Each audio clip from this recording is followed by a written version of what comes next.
em cima, na Nova Brasília, pastor Cosme, e tenho a oportunidade de estar conhecendo vocês. Que o Senhor continue vos abençoando. Já foi aqui citado, eu pertenço à ADVEC em Caxias, propriamente dito em Saracuruna, e o Senhor nos deu a oportunidade de estar aqui. Eu mandei uma mensagem vindo para cá ainda. Enquanto isso, você abra a sua Bíblia. Evangelho de Jesus segundo escreveu São João, capítulo 4. Evangelho de Jesus segundo escreveu São João, capítulo 4. Vamos ler o texto, depois eu compartilho com os irmãos aqui, em nome de Jesus.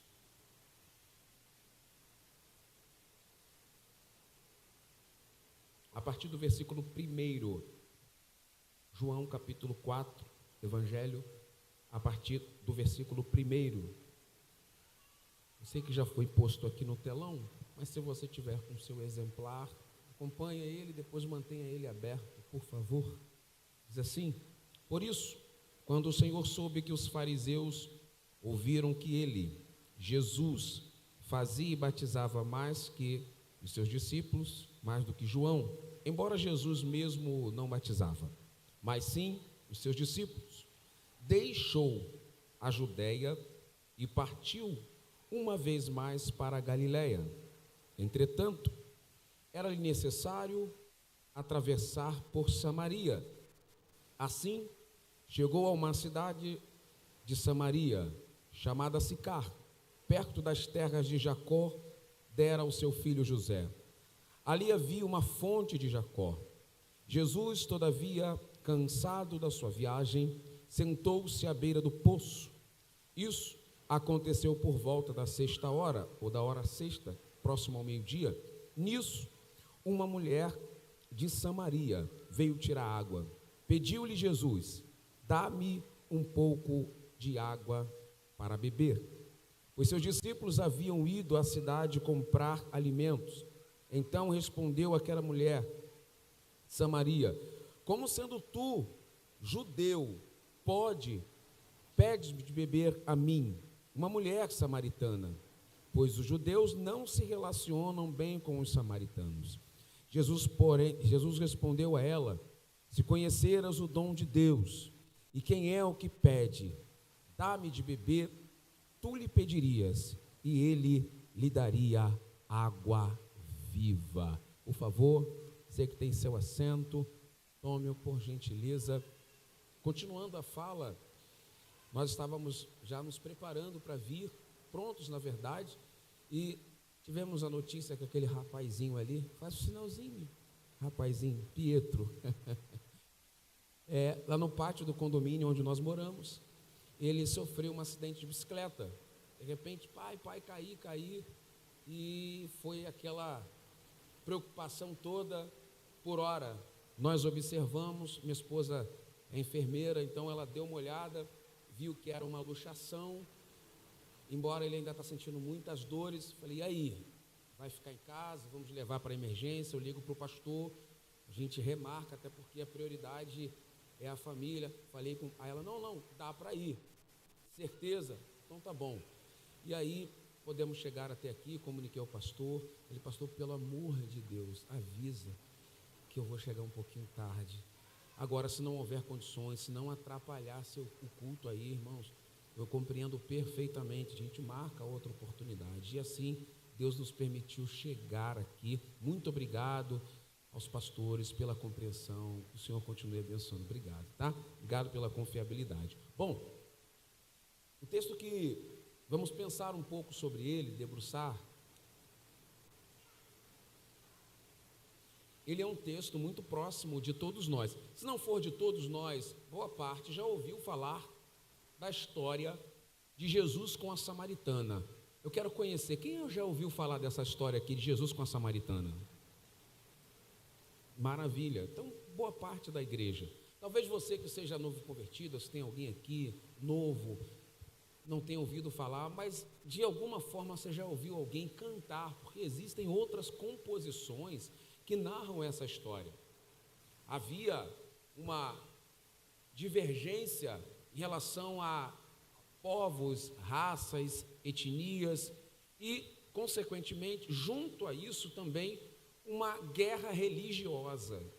Os samaritanos, na verdade, eram um povo que era judeu, mas se descaracterizou depois de um tempo. Eles eram mais oriundos do Reino do Norte. Eles se descaracterizaram, então, no tempo de Jesus, eram conhecidos apenas como samaritanos. Houve uma miscigenação, uma mistura de povos, então eles descaracterizaram da origem da onde eles vieram. Eles eram de fato hebreus, mas por causa da divisão do Reino do Norte e o Reino do Sul, eles de alguma forma tomaram outro rumo genético, cultural, e aí cada um estabeleceram. A partir desse momento, eles agora estabeleceram um lugar que não era mais Jerusalém, que era o centro da adoração, a cidade que Davi chamou de Sião, cidade de Deus, que Davi, na verdade, foi muito mais conhecido como cidade de Deus do que a própria cidade de Davi, tendo ele, por fato, alguém conquistado essa cidade. A história diz que eles agora escolhem um lugar, um endereço, o lugar onde Jacó havia deixado por herança, uma cidade chamada Sicar. Jacó deixou o poço e um dos poucos poços de águas correntes que existiam naquela redondeza, e ter um poço com água corrente era algo valiosíssimo, porque próximo a um lugar muito deserto. Então, ter um poço com água corrente era água de boa qualidade e água abundante. Ali, eles decidiram consagrar o lugar, e um lugar também onde eles adoravam. Na verdade, eles herdaram e deixaram de alguma forma prestar culto, ao invés de prestar culto em Jerusalém, prestar culto a Deus ali, eles entenderam que podiam prestar culto a Deus também, ao Jeová, ao Senhor Todo-Poderoso, a Elohim, exatamente num lugar completamente diferente. Nós não precisamos chegar até vocês. Desde o momento em que se trabalha e traça de alguma forma uma divisão, Deus já não tem a oportunidade de trabalhar, porque Deus não trabalha em coração dividido. Deus não trabalha com indecisões. Lembram da época de Elias? Elias entra no cenário exatamente no Reino do Norte, porque o povo já começou uma divisão. Trouxeram, desconstruíram um culto a Deus para adorar a Baal. E Elias perguntou: até quando vocês vão cochear entre dois pensamentos? Se Deus é Deus, serve-o. Ou seja, se Elohim de fato é o vosso Deus, serve-o. Se é Baal, serve-o. Se vocês entendem que Baal manda chuva, serve-o. Então, não há como receber as dádivas de Deus, a adoração a Deus dentro de uma questão dividida, porque Deus não dá a sua glória a ninguém. Mas houve uma decisão no coração de Cristo, e eu fico com o coração alegre, porque enquanto os fariseus estão brigando por status, Jesus decide se ausentar daquele ambiente e volta novamente ao lugar chamado Galileia. Ou seja, ele está retomando origens, exatamente porque o lugar onde eles estavam, não é que ele não queria explicar sobre coisas, é porque os fariseus que ali estavam insistiam com seus corações duros de receber e reconhecer Cristo como Salvador. Então, ele não vai perder tempo com pessoas que não quer e está com o coração fechado para ouvir, em detrimento a um monte de pessoas que desejam ouvir a voz de Deus. Ou seja, ele vai novamente para Galileia. Jesus me ensina aqui, não é a primeira vez, que ele sai de um ambiente hostil, não por covardia, não por uma questão de não ter alguém ali que ele possa insistir para converter, para trazer de volta, não. Ele sai do ambiente hostil, porque entende que existem coisas na nossa vida que precisa ser decisiva. Eu tomo decisão. Sou eu quem decido acreditar que Cristo é Senhor da minha vida. Cristo não nos obriga a servi-lo, ou seja, Ele nos facultou de entendimento, Ele nos deu decisão. Lembra, quando Eva toma a decisão de pecar contra Deus, Deus não se manifesta quando ela está tomando decisão, Deus deixa ela tomar decisão.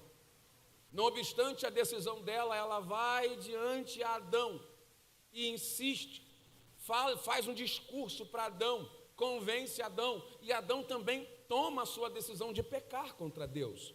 Deus não se manifesta para proibi-los, para intervir. Deus não faz isso. Agora, quando eles decidem, pecam e se vestem, na verdade, com veste que Deus não preparou, se encontram em uma situação completamente vergonhosa, Deus chama Adão e Deus o procura. Ou seja, Deus intervém na história, mas nas nossas decisões, dizendo: Adão, você decidiu pecar, agora eu vim até você. Eu estou parafraseando a história, parafraseando o texto. Eu vim até você para também te dar uma nova oportunidade. Você ainda pode decidir retomar os seus caminhos.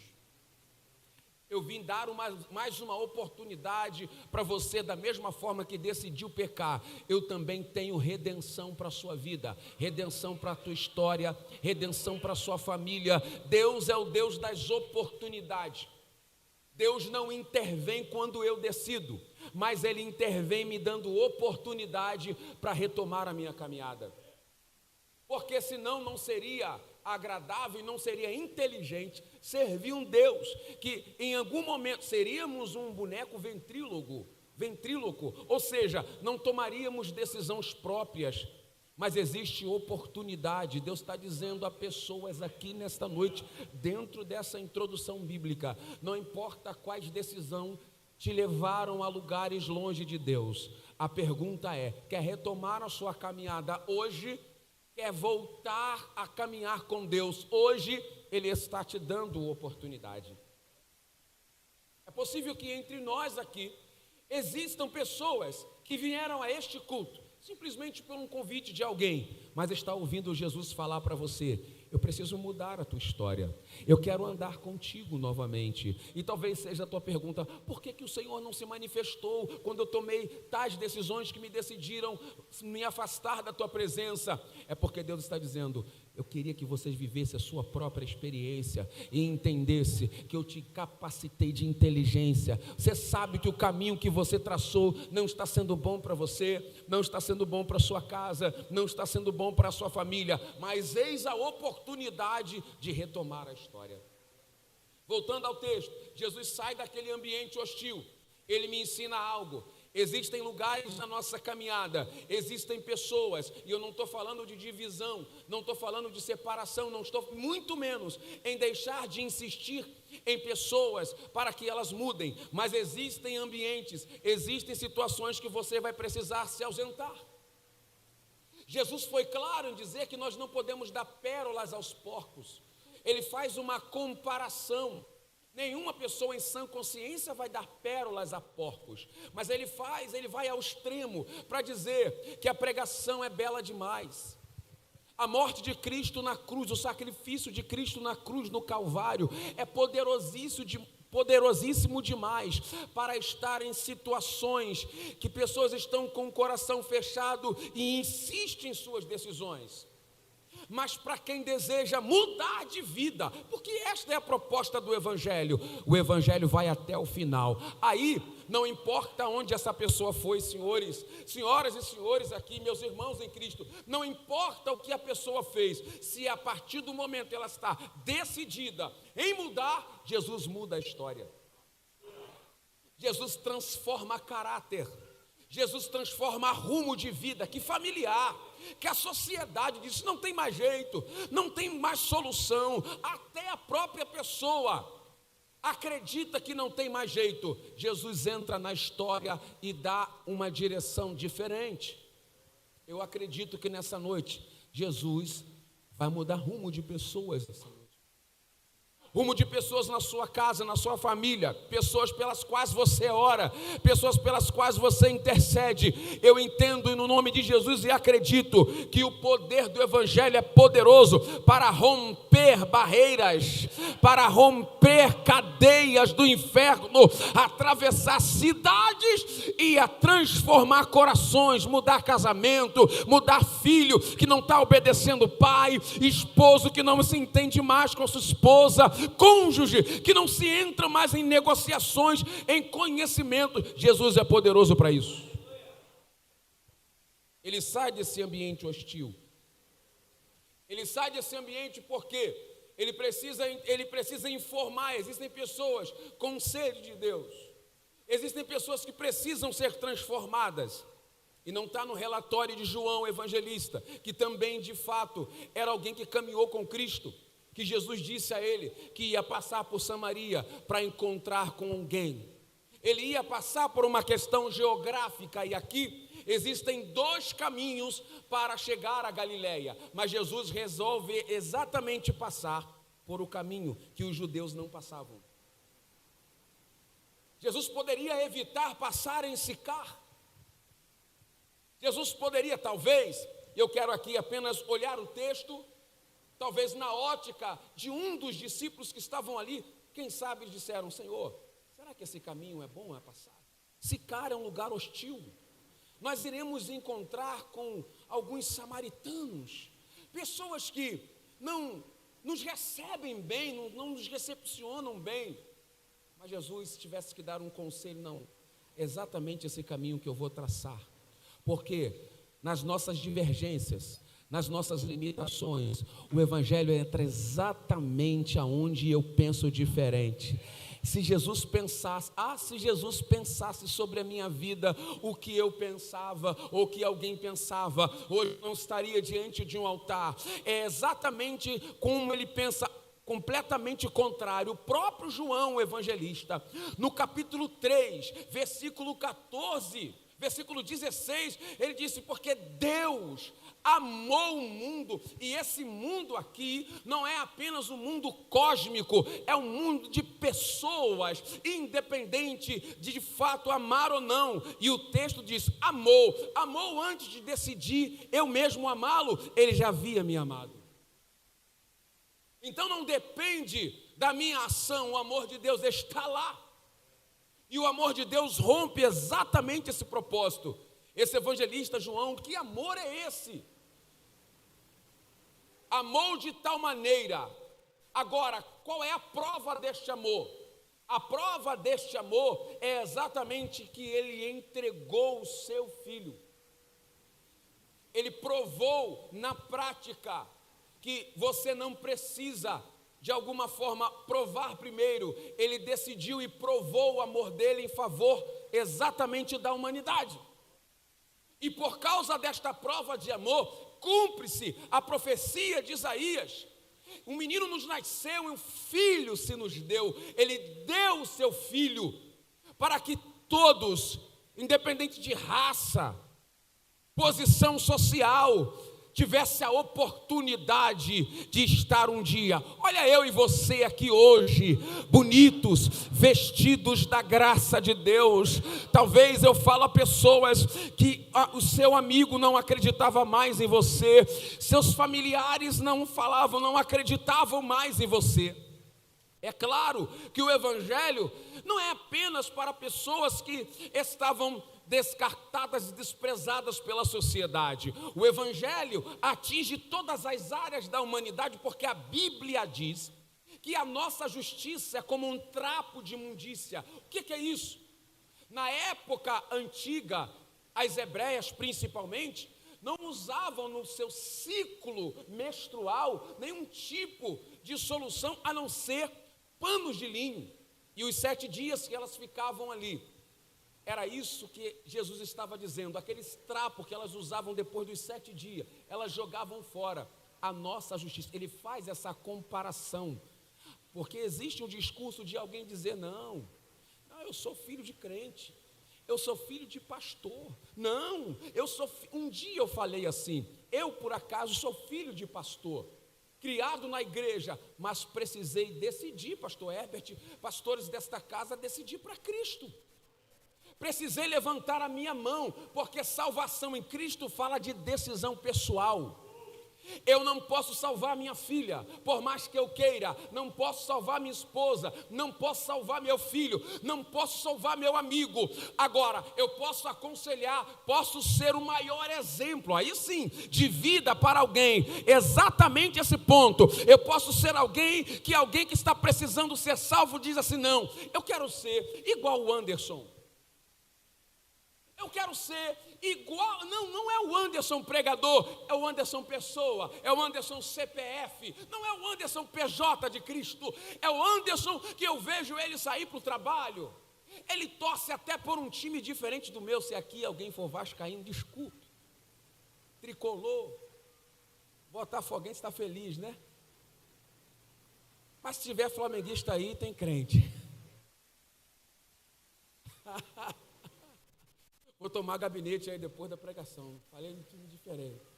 Dentro desse contexto é só para a gente descontrair. Independente do que de fato o mundo precisa olhar para mim e dizer, não, eu preciso ser alguém em Deus que o meu vizinho é, que o meu irmão, que o meu parente é. Mas a salvação depende de decisão. A salvação depende de atitude. E Jesus está exatamente entrando em lugares que talvez eu e você não entraria. Por questões pessoais. Ser humano, irmão. Ser humano. Mas o Evangelho vai além das nossas limitações. Glória a Deus por isso. Porque se dependesse apenas de decisões humanas, a igreja seria dividida. O Evangelho seria elitizado, o Evangelho seria apenas para a raça, mas glória a Deus, você pode glorificar a Deus, porque o Evangelho não depende de raça, não depende de elite, não depende de posição social. O que o Evangelho é? Paulo escreve aos Coríntios dizendo, senhores, quando eu fui até a vós, eu não com palavras persuasivas de interpretação humana. A primeira carta de Paulo aos Coríntios, ele já dá uma mensagem dizendo, mas eu fui até a vós com o Evangelho que é poder. O Evangelho de Deus é poder. Pode ser loucura para o mundo, para um sistema completamente pecaminoso, deturpado, mas aqueles que creem, tem alguém que crê que o Evangelho é poderoso? O Evangelho é poder de Deus para a tua família. E por causa desse poder, eu declaro que alguém que não está salvo na tua família vai ser. Eu declaro que essa pessoa que você ora vai ser.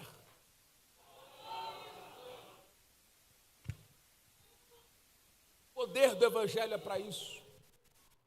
Foi para isso que o Filho de Deus se levantou. Para quê, irmão? Para me dar carro? Não. Pode até acontecer. Para me dar uma posição eclesiástica? Não. Visibilidade? Não. Poder? Para que o Evangelho? Para que o Filho de Deus se levantou? Para entrar em Sicar. Destruir as obras do diabo. Porque isso aqui é obra do diabo, irmão. O diabo veio para dividir. O diabo veio para dividir família, amigos. O diabo não gosta de relacionamentos saudáveis, porque ele tem inveja. Ele tinha o melhor relacionamento que um ser poderia ter, era alguém que tinha um relacionamento com o Criador. Esse relacionamento se quebrou, e qualquer relacionamento saudável possível, ele quer destruir, ele quer separar.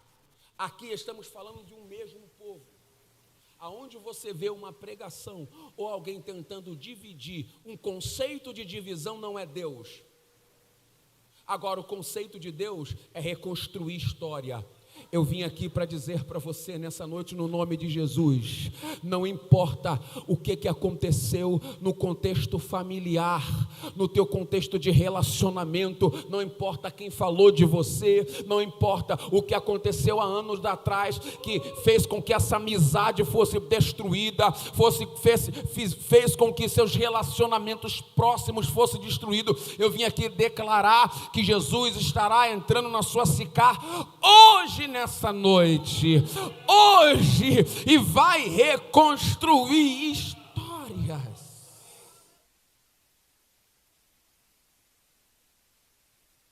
Veja, era comum uma mulher buscar água. A Bíblia tem, não é apenas os historiadores, existem informações na Bíblia que nós precisamos buscar apenas os historiadores para contextualizar, mas a Bíblia, glória a Deus por isso, que ela contextualiza isso. A Bíblia diz no livro do Gênesis que Eliezer, servo de Abraão, estava buscando uma esposa para Isaque. E quando ele chega próximo ao poço, quem está lá? Uma moça, uma linda donzela chamada Rebeca. E o que ela está fazendo? Buscando água, porque era a função da mulher da época. Dentro desse contexto, ela deu água para os camelos. Eliezer enxerga a atitude dela e diz: não, Rebeca é alguém que eu posso levar para o meu senhor casar-se, a saber, Isaque. Rebeca é representatividade da noiva de Cristo. Nós representamos o serviço, o servir com qualidade, o servir sem olhar a quem, o servir porque Rebeca, embora Eliezer era um moço, um representante de um homem riquíssimo de Abraão, mas Rebeca não olha quem ele era, ela serviu. Então, dentro desse contexto, chega uma mulher para buscar água, dentro das suas funções, em um dia normal. Não era naquele horário, o horário era um pouco mais cedo, mas esta mulher se aproxima próximo ao meio-dia. Existem encontros na nossa vida que vão marcar a nossa história. Encontros que eu posso talvez perguntar a alguém aqui, alguém pode testemunhar: pastor, eu já tive encontros maravilhosos. Encontros com pessoas, conexões com pessoas que me levaram financeiramente num patamar diferente. Conexões com pessoas que me fez viver uma outra realidade de vida, tanto para algo positivo quanto negativo.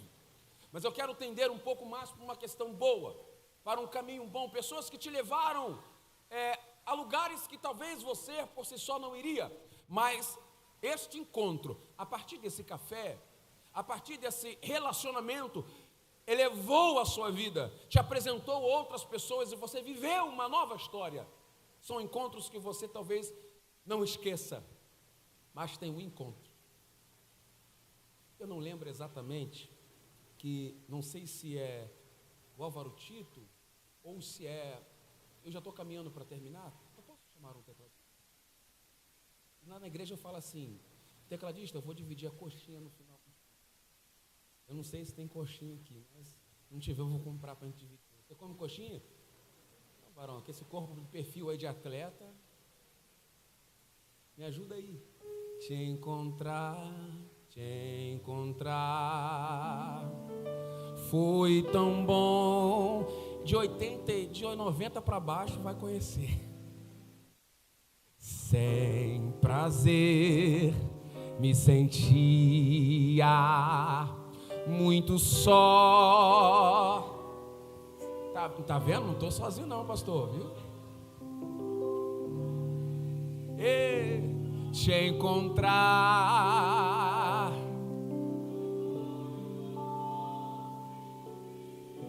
é inesquecível.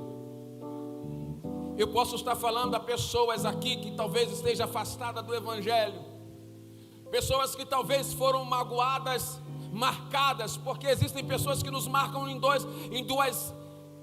de duas formas, positiva e negativamente. E não se espante, às vezes você é marcado negativamente com alguém que não está vivendo uma boa história com Deus e usa da desculpa da religiosidade para marcar alguém. Mas se houver alguém aqui dessas oportunidades, acredito que não tenha, mas se houver, Deus está dizendo para você: dá mais uma oportunidade para eu marcar a tua vida diferente. Esquece o que passou e cante comigo: não posso viver longe de... Me ajuda. Pregador prega e cantor canta. Aleluia! Sem tu. Eita, serão... é 4 coxinhas agora, hein? Ô glória! Você pode adorar o nome do Senhor. Há uma presença real aqui nessa casa, irmão. Esse encontro que marcou a minha vida, marcou a sua vida. Aleluia! Eu quero dizer que amo só você. Jesus. Essa mulher chega cheia de ódios, cheia de... nem conhecia Jesus. Ela chega cheia de uma história completamente que montaram, que falaram: não, tu é judeu. quero encurtar aqui a história. Você é judeu. Ela já chega tomando um choque de realidade, não é possível. Havia uma diferença de comportamento, vestimenta dos judeus para os samaritanos. Ele manda os discípulos irem no centro da cidade comprar alguma coisa de comer. Jesus está cansado. Olha, Jesus cansa, irmão, mas não cansa de pessoas. Enquanto homem, ele está mostrando aqui, embora sendo Deus, manteve-se humanamente também. Ele está dizendo: cansei, vou sentar, vou descansar. O que ele quer falar comigo e com você: ei, você é humano, você precisa ter um tempo de descanso, mas que o seu tempo de descanso seja o teu descanso para conectar pessoas, que o teu descanso seja útil, que o teu momento de descanso, sim, seja útil. O teu momento que você serve para refletir sobre coisas, seja um descanso útil, que te conecte a pessoas, que faça a vida de pessoas serem mudadas, porque é para isso que nós estamos aqui. Ele se assenta no poço. A mulher olha: não é possível, eu já vim dentro desse horário para não encontrar com ninguém, muito menos esperava encontrar com um judeu aqui. Mas o que ela não esperava ainda estava por vir. Esse judeu não apenas sentou-se ali, mas ele abriu um diálogo com ela, coisa que eles não faziam. Deus é poderoso para quebrar questões, protocolos que nós mesmos fazemos para nos distanciar de coisas que Ele projetou para a nossa vida. A bênção de Deus, irmãos, não está apenas em algo que me satisfaz. A bênção de Deus na nossa vida encontra sabor, é exatamente na convivência do outro, no diálogo com o outro, na proximidade com o outro. Nós vivemos uma realidade hoje que não é a realidade desta igreja, mas é uma realidade do mundo. Pessoas se afastando cada dia mais.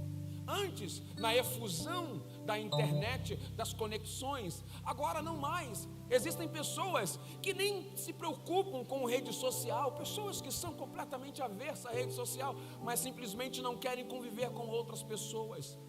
Vivemos um tempo de frieza nos relacionamentos. Irmãos, o mundo seria muito melhor se entendesse a proposta de Cristo. Cristo, ele foi bem claro. Olha, no Antigo Testamento o mandamento era: ama o teu próximo como a ti mesmo. Mas no tempo em que pessoas não amam nem a si próprio, Jesus aumenta o sarrafo e diz: a partir deste tempo, ama como eu vos amei.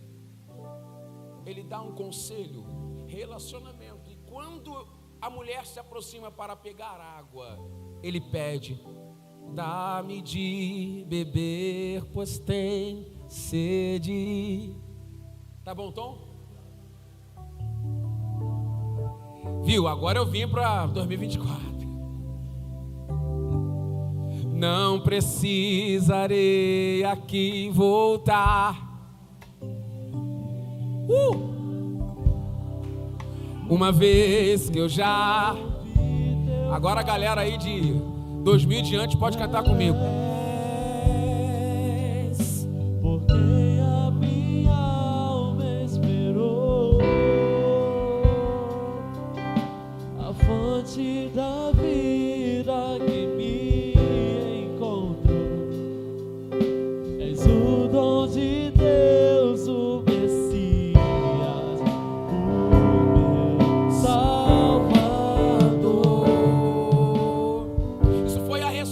o pensamento dela depois de quê, pregador? Antes disso o coração dela estava fechado. Aquela mulher vivia uma realidade de vida completamente diferente. Ela estava acostumada a enxergar a vida numa ótica e numa lente completamente diferente, sobre coisas que falaram dela, sobre realidades que ela viveu desde a sua história. Os encontros que essa mulher teve machucou o seu coração, porque nós somos um ser trino. 1 Tessalonicenses 5 diz isso. Paulo diz que nós somos Espírito, alma e corpo, isso é bíblico. Primeiro o Espírito que fala a Deus, a alma que é o segredo. Quando o Antigo Testamento fala de coração, não está falando do órgão que bombeia o sangue no sistema, está falando do sentimento, do psique. Quando a Bíblia diz guarda o teu coração, proteja ele, porque dele procede as saídas da vida, é exatamente teu conhecimento, teu intelecto, que você recebe de informação, que você projeta sobre a vida. Em terceiro e último lugar, do físico. Nós somos pessoas também que precisamos viver nesse mundo e precisamos ter um corpo com legalidade para este mundo, coisa que o diabo não tem. Por isso ele usa corpos de pessoas por aí. Mas no nome de Jesus ele será desapropriado de corpo. Irmão, eu vim aqui para ser um profeta de Deus. Eu vim caminhando pelos becos e vielas, que não é diferente da realidade do Rio de Janeiro e nem de muitos lugares. Eu já vim clamando: Jesus, repreende o espírito maligno na vida deste moço, na vida desta moça. E o Pietro chorando: pai, está doendo. E eu clamando o sangue de Jesus. Jesus transforma, muda, entra nesses becos, entra nessas vielas, no nome de Jesus. Essa igreja não foi plantada aqui, irmãos, não à toa. Deus vos plantou aqui, porque potestades malignas, demônios sairão, como já tem saído de corpos de pessoas aqui. Veremos pessoas largar suas armas, largar a prostituição, largar as drogas, filhos de volta para casa, pais de volta para casa. Eu vim declarar biblicamente um novo tempo para esse lugar. Não importa quem não acredita, mas essa igreja foi plantada aqui. Não importa quem passa por essa porta diz: não, é mais uma igreja. Não é. É uma igreja que Deus plantou em lugares estratégicos. Pessoas serão livres das sentenças do inimigo. Quando eu prego aqui, eu não vejo, mas o Espírito sopra ao meu ouvido que cadeias estão cadeias estão sendo abertas. Oh, glória. Correntes estão sendo quebradas pelo poder da palavra de Deus. Eu prego uma palavra que talvez não se cumpra agora, mas verão vidas entrando por essas portas.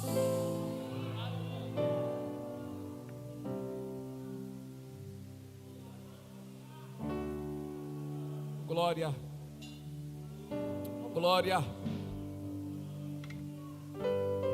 Jesus chega e já começa a quebrar um protocolo. Ela não podia conversar, agora ela está conversando.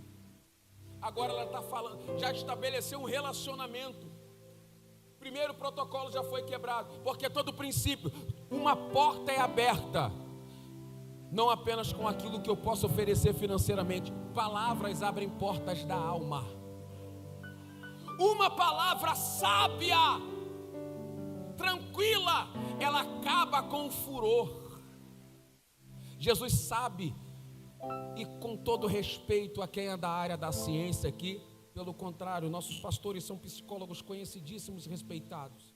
Temos outros pastores psicólogos, respeitamos, entendemos a ciência, mas Jesus veio antes de Freud. Jesus conhece o coração do homem, irmão. Jesus sabe atingir.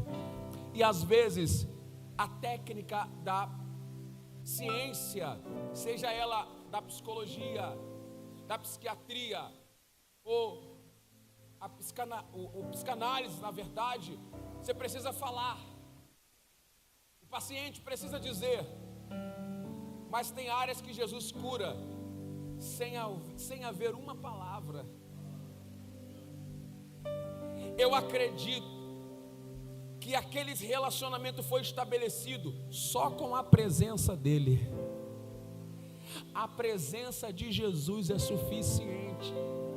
Jesus chega, Marcos capítulo 5, versículo 1, depois de passar a tempestade e atravessar o lago de Genezaré em direção a Decápolis, entra numa primeira cidade chamada Gadara, dentre uma cidade de referência negativa, demoníaca para todas as 9, um lugar que os porcos dominavam, mas Jesus chega onde havia um jovem endemoniado com castas de demônio.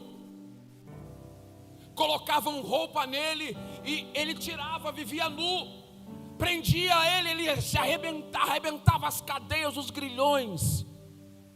Ele dormia em sepultura no cemitério que era na porta da cidade. Jesus não precisou falar nada. Quando ele desce do barco, o espírito maligno e a legião que estava sobre aquele moço traz ele até Jesus, e o moço é liberto. Eu declaro que no nome de Jesus vai entrar em área de vida de pessoas aqui. Eu vim pregar uma mensagem de salvação. Deus vai salvar pessoas, Deus vai transformar quem você ora, irmão. Não desista. Eu sei que está difícil, eu sei que parece que cada vez que você ora a situação torna-se mais difícil, mas o Senhor está dizendo: não desista. Basta apenas uma palavra para finalizar o texto.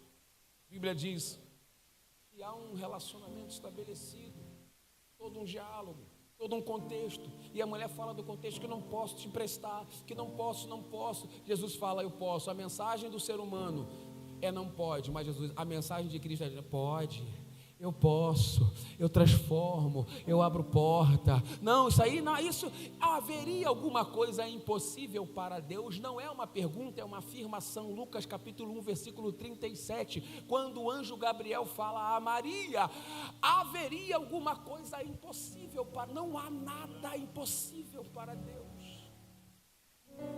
Depois de todo o diálogo, Jesus disse: tudo bem, você quer a água que eu estou te oferecendo, né? Você não sabe quem está te pedindo de beber.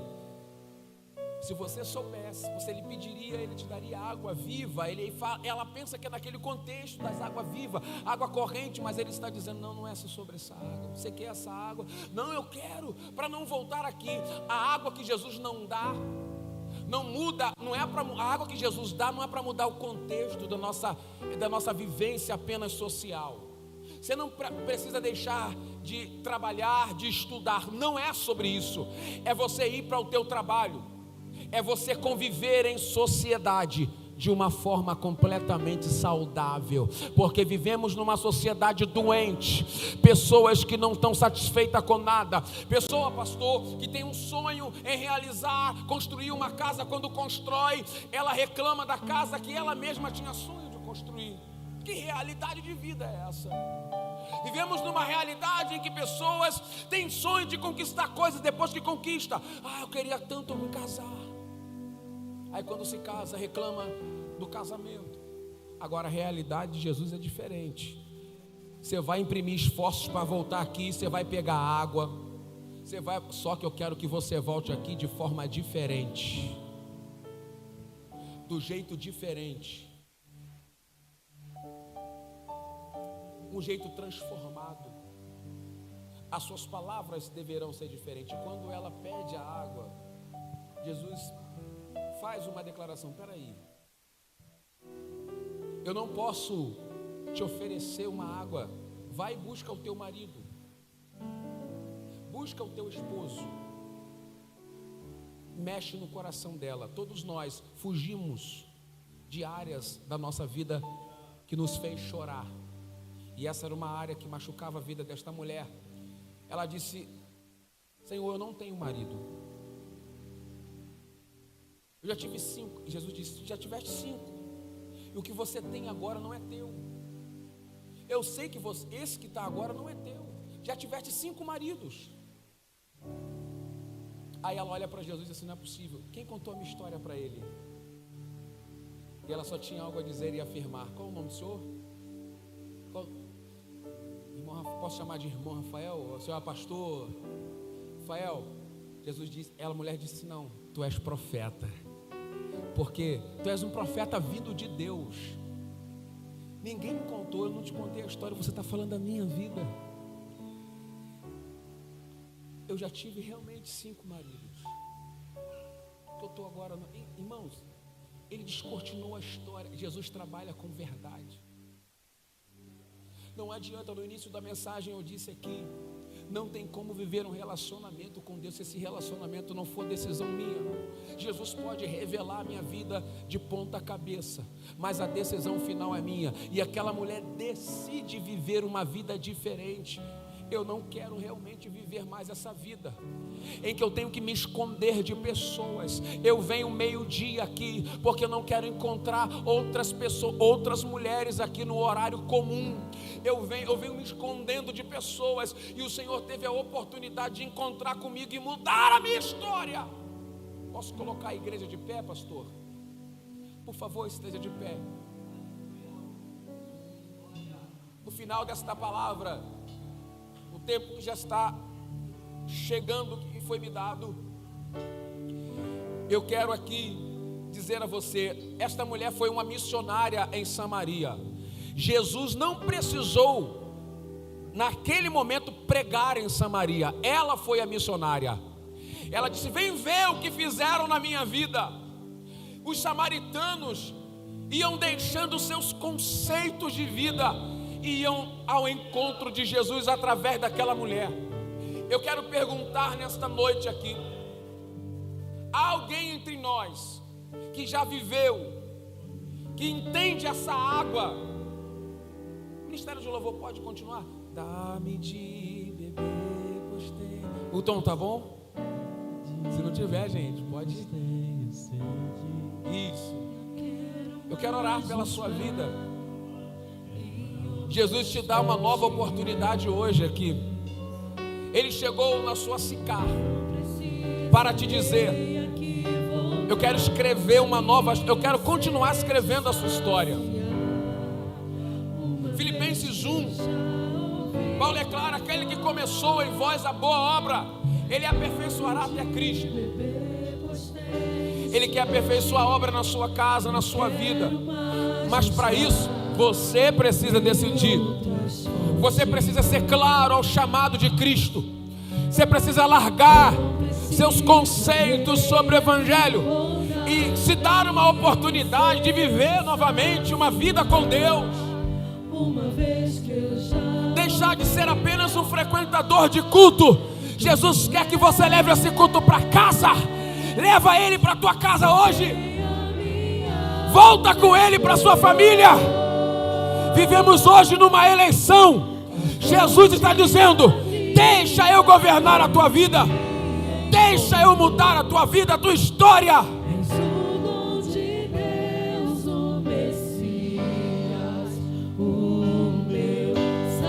O Messias está te chamando hoje aqui.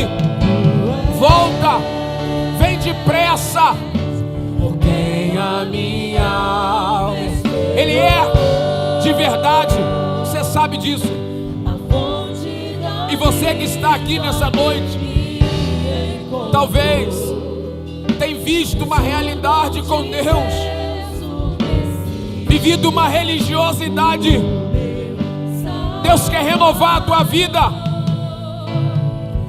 Deus quer renovar a tua história, a tua experiência com Ele.